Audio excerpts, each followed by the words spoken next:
Assalamualaikum warahmatullahi wabarakatuh. Senang berbagi dengan teman-teman kembali. Oke teman-teman, hari ini video saya akan membahas mengenai kandang ternak pleci yang teman-teman kadang kurang tahu atau kurang paham karakteristik pleci, sehingga banyak menunai kegagalan dalam berternak pleci.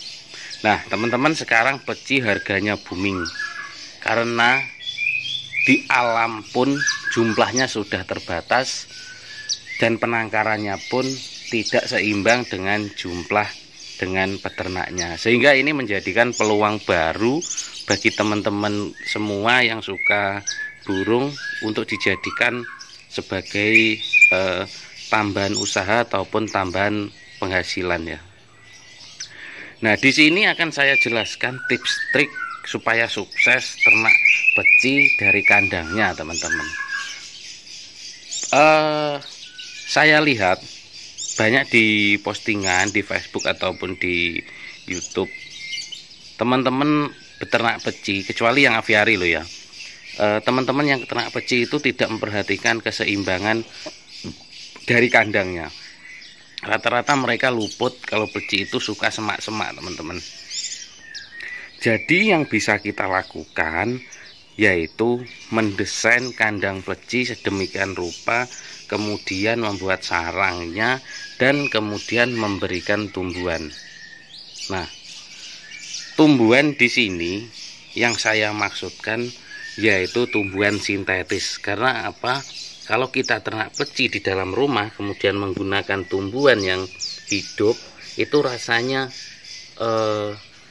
dia nggak akan bisa hidup lama. Bisa pun hidup mungkin 2 bulan 3 bulan dia sudah akan mati. Nah kemudian ribetnya lagi, pleci ketika kita taruh di sangkar seperti ini, sangkar ternak seperti ini, dia akan memakan daun-daun tanaman. Nah, sehingga daun-daun tanaman yang non sintetis atau yang bukan sintetis itu akan habis dimakan oleh burung pleci.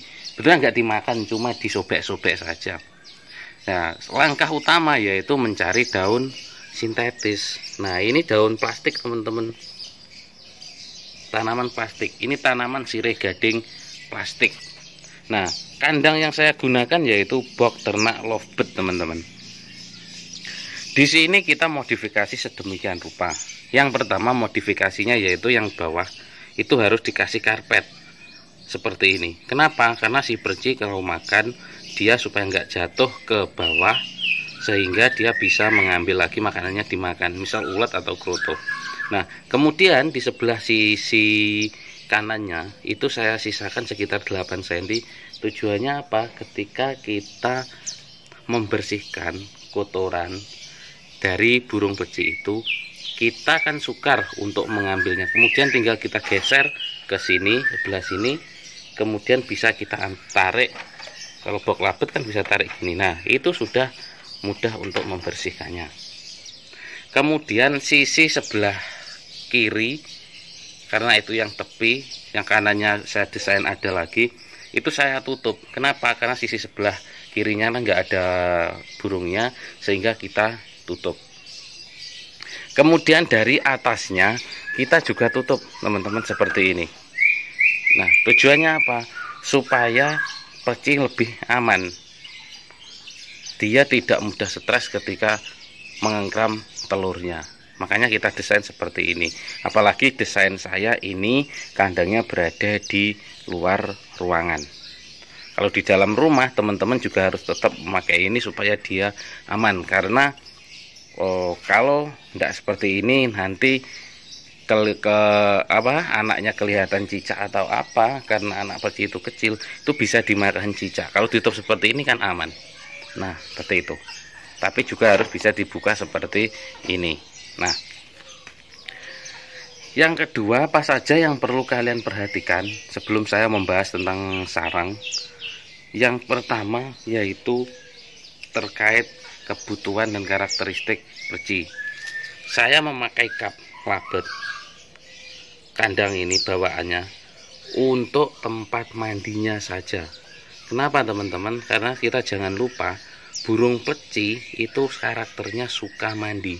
Tiap hari dia mandi di wadah air minumnya. Makanya air minum di sini wadahnya harus besar. Dan teman-teman minimal 2 hari sekali harus diganti. Karena air sering dijadikan untuk mandi. Apalagi kita kasih EF yang lebih. Nah, setelah itu yang perlu kita sediakan yaitu tulang sotong, teman-teman. Tulang sotong seperti ini, tidak usah besar-besar. Kenapa? Si pleci itu nanti pasti akan suka makan tulang sotong. Coba kita cek. Karena ini merupakan kalsium, teman-teman. Kebutuhan teman-teman. Oh, teman-teman bisa lihat pleci saya. Ini jantan betina. Ketika saya kasih sotong, dia langsung makan. Karena ini adalah bagian dari kalsium. Terlebih kalau burung pleci kalian sedang mau bertelur atau sedang masa birahi, dia akan konsumsi ini sebagai nutrisi tambahan untuk telurnya. Makanya ini kita cantolkan di dalam, teman-teman. Kita cantolkan yang bisa diakses oleh pleci ya, teman-teman. Kita cantolkan seperti ini. Nah, nanti si pleci dari sini, dari tangkringan makan-makan ini, teman-teman. Paham ya? Kemudian tangkringan, teman-teman. Tangkringan di sini harus banyak. Kenapa? Karena si pleci, burung pleci itu suka di semak-semak. Jadi dia suka lompat dari tangkringan yang satu ke yang lain. Kemudian perhatikan ukuran tangkringan. Ukuran tangkringan itu maksimal 1 cm untuk diameter kayunya. Kenapa? Karena kaki pleci kecil kalau terlalu besar dia tidak akan nyaman untuk bertengger, teman-teman. Paham ya? Saya di sini tangkringan menggunakan kayu pinus, teman-teman juga bisa menggunakan pinus maupun cemara ataupun kayu asam Jawa. Nah, cukup ya. Kemudian untuk pisang, karena kita pisang, kita bisa kasih cantolan di sini untuk mencantolkan pisang. Itu nanti yang harus mudah diakses oleh pleci karena supaya dia tidak susah untuk makan buah pisangnya, ataupun baik pisang ataupun apel bisa dicantolkan di sini, teman-teman. Nah, kemudian di sebelah sini teman-teman nanti bisa kasih wadah makan lagi. Mungkin kalau teman-teman bantu dikasih fur ataupun dikasih ulat hongkong, ulat kandang, bisa ditaruh di sebelah sini wadahnya. Paham ya? Dari situ. Kemudian yang nggak kalah penting yaitu desain, teman-teman, desain sarang. Nah, saya di sini pakai desain sarang kenari. Saya beli, kemudian saya jahit ulang, teman-teman, seperti ini. Kenapa? Kalau tidak dijahit, ini nanti akan dilepasi oleh pleci sehingga akan rusak sarangnya. Paham ya? Nah, seperti ini. Nah, kemudian yang jangan teman-teman lupa, karakter pleci di alam ketika ada anaknya, sarangnya itu pasti ada hijaunya, teman-teman. Hijaunya tidak terlalu banyak. Nah, jadi kita juga wajib memberikan hijau. Maaf kameranya agak gelap ya. Nah, seperti ini kelihatan kan, teman-teman, hijau. Nah, kalau teman-teman yang di kota nggak usah bingung gimana om saya cari hijau atau di mana cari hijau. Teman-teman cukup membeli sapu hijau, kemudian bisa digunakan untuk ternak pleci ini, hijau, sapu hijaunya. Nanti kalau hijaunya sapu yang di rumah punya istri om-om ya dimarahi istri, nanti kita beli sendiri kemudian kita gunakan untuk sarang pleci. Kemudian kita harus pandai merangkai kayunya ya. Kayunya kita rangkai sedemikian rupa untuk menaruh sarangnya. Kemudian sarang kita ikat dengan kawat di rantingnya. Kalau sudah gitu, yang tadi kita sudah beli tanaman sintetisnya atau tanaman plastiknya di toko bunga banyak ini, teman-teman.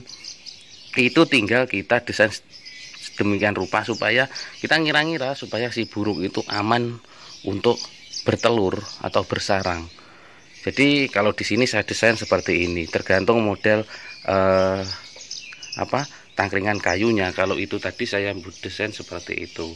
Nah, ini yang paling penting teman-teman harus perhatikan untuk kenyamanan pleci supaya dia mau bertelur dan sukses, teman-teman. Makanya ini yang kadang kita luput, sehingga banyak yang kasus kalau sudah bertelur, telurnya dibuang ataupun tidak mau ngengkram. Ya ini penyebabnya. Nah, kemudian kalau kita menggunakan box lovebird itu kan relatif luas ya teman-teman. Daripada kita menggunakan kandang yang agak kecil-kecil, kasihan karena dia juga butuh pergerakan yang relatif lebar. Nah, kalau sudah seperti ini kan seperti aviari ya teman-teman. Tapi bukan aviari asli, ini mini aviari sintetis karena dia menggunakan tanaman sintetis. Kemudian untuk pakan saya biasanya menggunakan air tetap wajib di sini tadi karena ini kebutuhan dia, air. Kemudian di sini nanti pisang, kemudian tulang sotong, kemudian di sini ada tempat ular Hongkong atau ulat kandang. Kemudian saya kasih sedikit fur, tapi terkadang furnya malah nggak dipakan, nggak mau makan dia. Nah, untuk desainnya teman-teman harus desain tempat sarangnya itu yang relatif aman. Jadi kalau di sini saya desainnya di tengah-tengah teman-teman, dan agak atas karena di sini peci akan merasa aman. Seperti itu. Nah, teman-teman jangan lupa untuk perawatannya juga harus stabil, jangan bergonta-ganti karena itu kan efek kestabilan birahi peci tercapai teman-teman. Nah, untuk pakan yang wajib ada untuk di breeding itu tiap hari, yaitu ulat Hongkong dan kroto. Itu tidak usah banyak-banyak, tapi harus selalu ada untuk di ternak. Jadi teman-teman wajib ya itu, jangan cuma mengandalkan fur saja, itu nggak mau produk nanti. Nah, usia idealnya perci untuk diternak itu kira-kira sekitar 1 tahun ya teman-teman. Minimal 1 kali ganti bulu, bukan bulu trotol loh ya. Setelah trotol kemudian ganti bulu lagi, itu baru bisa diternak. Tapi kan rata-rata tangkapan alam ya yang di breeding, makanya teman-teman harus tahu caranya yang betul seperti apa. Oke, dari sini bahasan kita mengenai kandang peci, semoga bisa bermanfaat ya teman-teman. Terima kasih. Assalamualaikum warahmatullahi wabarakatuh.